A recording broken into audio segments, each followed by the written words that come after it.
Good afternoon. It's great to see you here. Nancy and I are thrilled at the invitation to join you here today as we fight for our country, aren't we? Like you, Nancy and I believe that the footing of this country is held in the Constitution. And there's nothing more important than preserving that Constitution, which is why I supported a resolution in the Illinois Senate and the Illinois House to call on the United States Congress to understand that there's a 10th Amendment to the Constitution, and it's time to take our state rights back from the Congress. Nancy and I met at Illinois Wesleyan University. I'm from Bloomington, graduate of Bloomington Central Catholic High School. We met at Illinois Wesleyan University, decided that we would get married, raise our family, and build a business throughout central Illinois. God has blessed us with 3 children, one a nurse in Chicago, another an aspiring law student at DePaul University, and another who's at football practice right now at Bloomington Central Catholic in his senior year. 27 years ago, nearly 28, there were awful great opportunities in this state. We had opportunities to build a business and raise that family. But unfortunately, under the era of Blagojevich and Quinn, many of our citizens don't see those same opportunities. This election is about giving those opportunities back to Illinois families, about making Illinois the greatest state in the nation instead of the punchline on every late-night talk show host. Ladies and gentlemen, we have a state that is rich in opportunities and assets. We also have a state that is deep in debt. As most of you know, I'm a businessman. Nancy and I, as I said, started a business. We continue to operate those businesses. In a business, we have to look at balance sheets. If you take a look at Illinois' balance sheet, the liabilities are horrifying. Over $70 billion in unfunded pension obligations. Over $20 billion in bonded indebtedness. And even the Democratic comptroller, Dan Hines, says that we owe over $5 billion to health and human service providers, colleges and universities and schools, to cities and counties. Dan Hines labeled Illinois as being not only the worst state in the nation, but in the worst time of Illinois' history. But we can change that. We believe in Illinois, and we believe in opportunity. Because when you look at the asset side of the balance sheet, what do we find?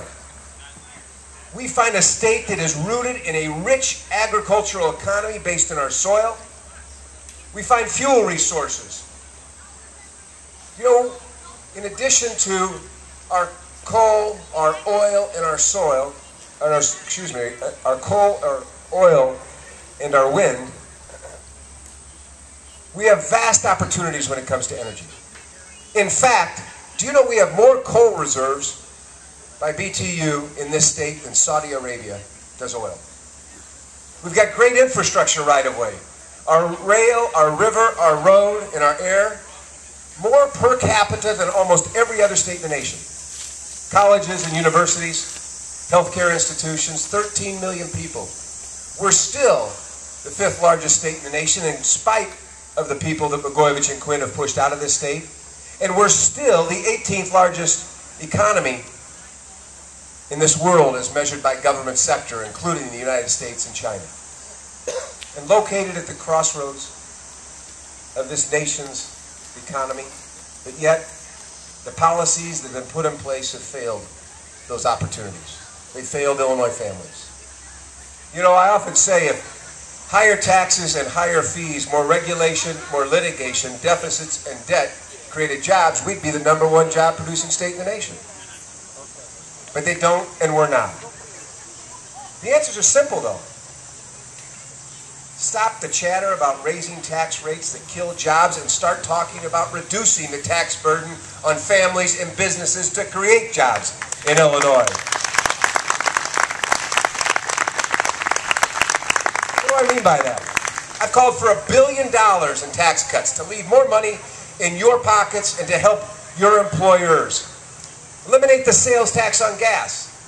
Do you know we're one of the few states in the nation that double imposes a tax, a sales tax on the motor fuel tax on gasoline, making our gas prices some of the highest in this nation. You know what happens?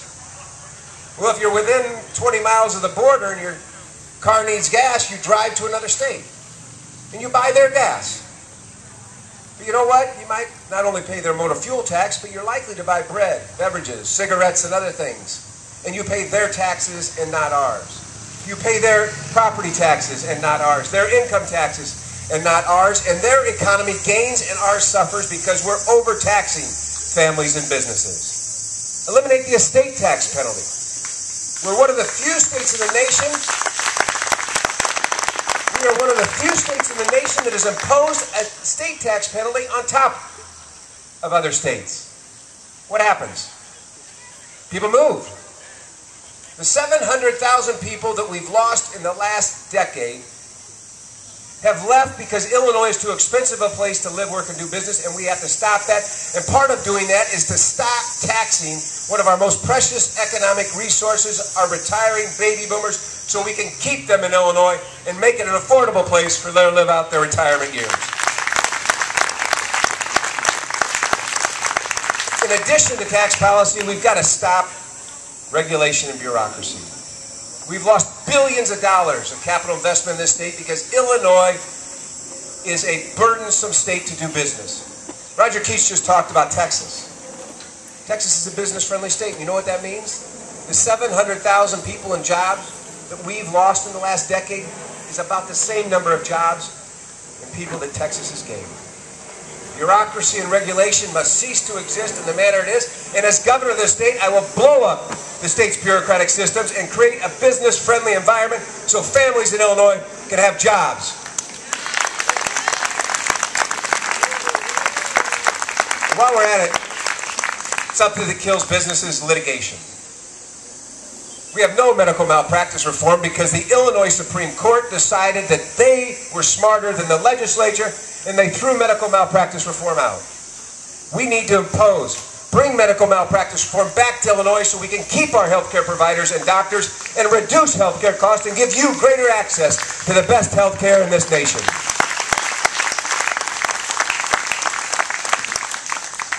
But the fact of the matter is, those jobs are going to take a little while to come back. But they are the way to raise revenues. Pat Quinn says he wants to, well, I'm not sure what he says, but we do know every time he opens his mouth, he wants to raise your taxes. Some days it's 25%, some days it's 33%, some days it's 67%. And that's wrong. You can't raise real sustained revenues by increasing tax rates. But the way to do it is to bring the 700,000 jobs back that we've lost. Do you realize that not only does a job create wealth and a livelihood for a family and a quality of life, but it brings over $4,000 in revenue to the state. That's over $3 billion we've lost to reduce property taxes and do other things that are so important because we failed to realize the importance of jobs in our state. As I said, it's going to take some time for those jobs to come back. In the meantime, we have to deconstruct and reconstruct state government. They have been spending far too beyond our means, and as governor of this state, I will reduce spending by no less than a dime on every dollar by rooting out fraud, waste, efficiency, mismanagement, and corruption, and bring real professionals to run state government.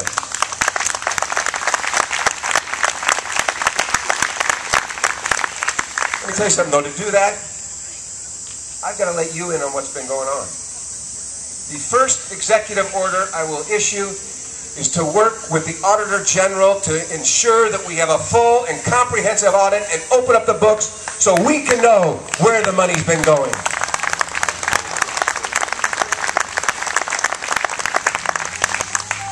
Let's talk about schools for a minute. Our future is in our children. Unfortunately, our school systems have been failing those children. With the billions of your tax dollars that we've put into the public school system, do you know what we've got to show for it? ACT scores that are approximately 5% lower today than they were 8 years ago. That is a failing system, and it must change, and it will change because we're going to give parents choice in education. What do we mean by choice? Lift the cap on charter schools.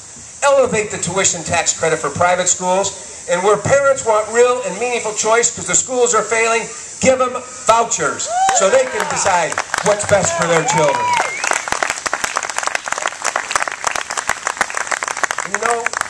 Not only does competition through parents' choice create better public schools, more efficient, more effective, more cost-efficient, but it accomplishes something that's the most important thing to the future of our child's education, and that is parental involvement. It's been proven that if we give parents choice in where their child goes to school, they will become more involved in that child's education, and that is the pathway and key to success of our future, our children. And let me talk about one last thing. The clean break that we all need.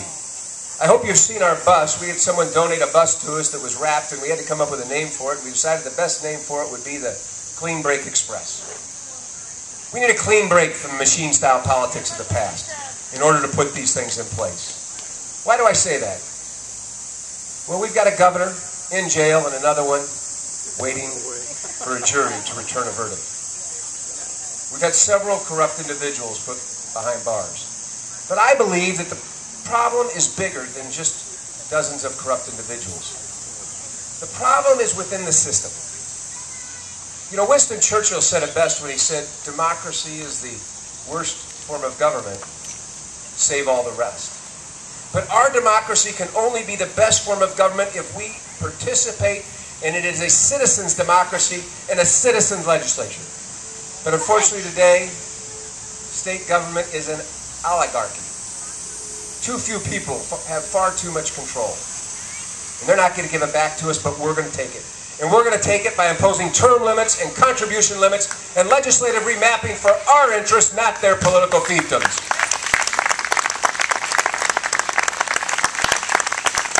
You see, if we take back our government, we make our schools the finest in this nation, if not the world. We live within our means and we create an environment where businesses can employ people. We can make this the greatest state in the nation. That's why Nancy and I feel it's so important to put ourselves forward in this election. I know you feel the same way, or you wouldn't take time out of your Saturday afternoon to be here.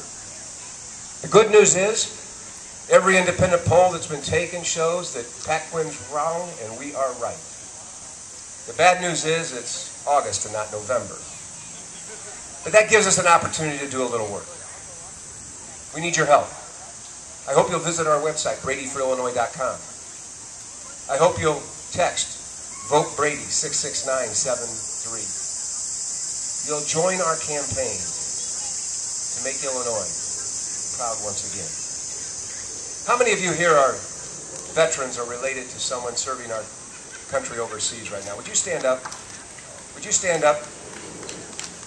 Can we acknowledge them for what they've given?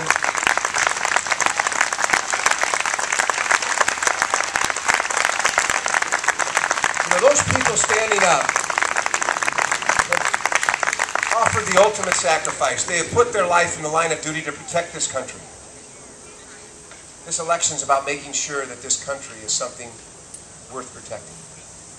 And with your help, we're not only going to tell the people of Illinois, but we're going to show the people of the United States of America that we are a country who believes in democracy, who believes in personal freedom and personal liberties, and we are going to take back our government from the bureaucrats in Washington, D.C. Thank you, and God bless you. Have a great day.